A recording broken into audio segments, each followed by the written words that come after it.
लगातार बारिश के चलते जनजीवन अस्त व्यस्त। जिला लखीमपुर खीरी के कहीं मुहाना तो कहीं शारदा नदी और सहेली नदी उफान पर। लगातार बारिश के कहीं रेलवे ट्रैक तो कहीं रोड तो कहीं गांव में घुसा पानी। इसी बीच माननीय मुख्यमंत्री जिला पीलीभीत और जिला लखीमपुर खीरी का किया निरीक्षण। बाढ़ प्रभावित लोगों को उचित मुआवजा देने की बात कही तो वही बाढ़ प्रभावित लोगों को बाढ़ राहत सामग्री देने को कहा। शासन प्रशासन को बाढ़ प्रभावित लोगों को उचित व्यवस्था करने की बात कही तो वही जिला लखीमपुर खीरी में प्रधानमंत्री आवास योजना के अंतर्गत घर बनाने की कही बात। मुख्यमंत्री ने सभी बाढ़ प्रभावित गांव क्षेत्र उचित व्यवस्था सामग्री मुहैया करने को कहा। बाढ़ प्रभावित लोगों को मिलेगा क्या क्या, मुख्यमंत्री जी से ही सुने।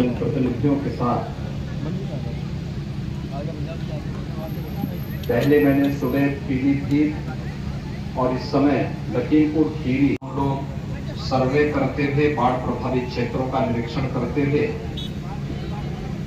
मैं यहाँ पर आपके बीच में आया हूँ। 133 गांव जुलाई मास के प्रथम सप्ताह में ही आई इस अतिवृष्टि के कारण बाढ़ की चपेट में है। हजारों हेक्टेयर भूमि जो खेती की फसल की भूमि है वह फसल उससे प्रभावित हुई है।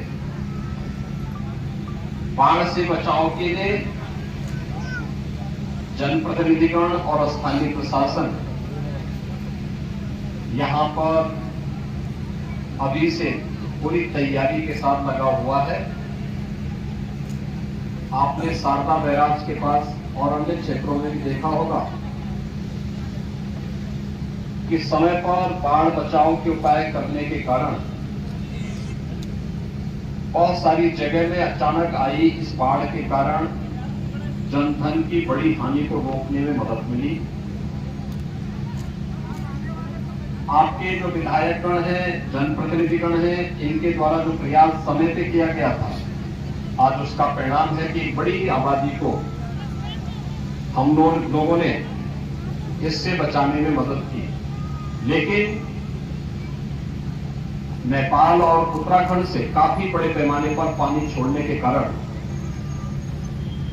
नदी में जलस्तर काफी वृद्धि हो गई थी, जिसके कारण जुलाई के प्रथम सप्ताह में ही बाढ़ की इस विभीषिका से जूझना पड़ रहा है। बचाव के लिए हम लोगों ने एनडीआरएफ, एसडीआरएफ, पीएससी की फ्लड यूनिट, इन सबको तो लगाया ही है। स्थानीय गोताखोर भी हैं। हर ग्राम पंचायत में नौकाओं की व्यवस्था के लिए भी कहा गया है। बाढ़ चौकियां भी यहां पर 38 बाढ़ चौकियां भी स्थापित की गई हैं। बाढ़ से 12 जनपद वर्तमान में प्रदेश के प्रभावित हैं और इन 12 जनपदों में राहत और बचाव के कार्य युद्ध स्तर पर चलाए जा रहे हैं। और मैं आज स्वयं भी पीलीभीत और लखीमपुर जनपद का दौरा करने के लिए आया हूं। जनपद लखीमपुर में लगभग 1 लाख की आबादी बाढ़ से प्रभावित है और इसमें हम लोगों ने यहां पर अभी तक यद्यपि कोई जनहानि और धनहानि हुई है, लेकिन जनहानि नहीं हुई है, पशुहानि नहीं होने के समाचार अभी देखने को मिले हैं। लेकिन साथ साथ प्रशासन को पहले से इस बात की हिदायत दी गई है, इस सीजन में बरसात में जल जमाव के कारण सांप के काटने से, बिच्छू के काटने से या जंगली जानवरों के काटने की शिकायतें आती हैं। इसके लिए एंटी स्नेक वेनम यानी सांप के काटने का इंजेक्शन और कुत्तों के काटने या जंगली जानवरों के काटने पर एंटी रेबीज का जो वैक्सीन होता है, ये सीएससी स्तर पर उपलब्ध करवाने की व्यवस्था हो। पीड़ित परिवारों के लिए, जो भी परिवार बाढ़ की चपेट में आया है,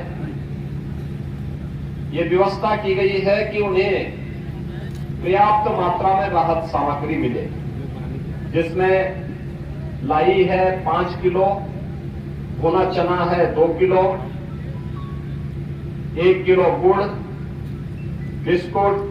बिस्किट है 10 पैकेट, माचिस, मोमबत्ती, नहाने के साबुन, एक 20 लीटर का जैरकिन पेयजल के लिए, क्योंकि अगर बरसात का पानी कोई पिएगा तो उससे नुकसान हो सकता है। स्वच्छ पानी उसको मिल सके, इसके लिए क्लोरीन की गोलियां डालने की व्यवस्था, अन्य प्रकार के उपाय भी किए जा रहे हैं। तिरपाल के साथ साथ 10 किलो आटा, 10 किलो चावल, 2 किलो अरहर की दाल, 10 किलो आलू, हल्दी, मिर्च मसाला, 1 लीटर सरसों का तेल और नमक के साथ साथ जहां घरों के अंदर पानी घुस गया वहां लंच पैकेट उपलब्ध करवाने के भी निर्देश दिए गए हैं। जनप्रतिनिधिगण लगातार प्रशासन का सहयोग करते हुए, जो माननीय विधायकगण हैं वे सभी प्रशासन का सहयोग कर रहे हैं और प्रशासन एनडीआरएफ, एसडीआरएफ, पीएससी की फ्लड यूनिट, पुलिस आदि की मदद से, स्वयंसेवी संस्थाओं की मदद से प्रभावित परिवारों पर राहत और बचाव के कार्यों को आगे बढ़ाने के लिए पूरी प्रतिबद्धता के साथ कार्य करेगी। मैंने प्रशासन से भी और जनप्रतिनिधियों से भी प्रस्ताव मांगे हैं कि जो लोग नदी और तटबंध के बीच में हैं, हर बार बाढ़ की चपेट में आएंगे। अगर वे अपनी सहमति देंगे तो हम उनको सुरक्षित स्थानों पर बसाने की व्यवस्था करेंगे। इसके लिए उनके लिए आवास वगैरह बनाने की व्यवस्था करेंगे। जैसे कि लखीमपुर खीरी में पहले हम लोगों ने प्रधानमंत्री आवास योजना की एक मॉडल, एक पूरी नई कॉलोनी के रूप में उसे विकसित करने के कार्य किए हैं और यही कार्य हम लोग यहां पर उन बाढ़ पीड़ितों के बचाव के लिए करेंगे। जो भी लोग उससे प्रभावित होंगे या जो लोग उस प्रकार के प्रस्ताव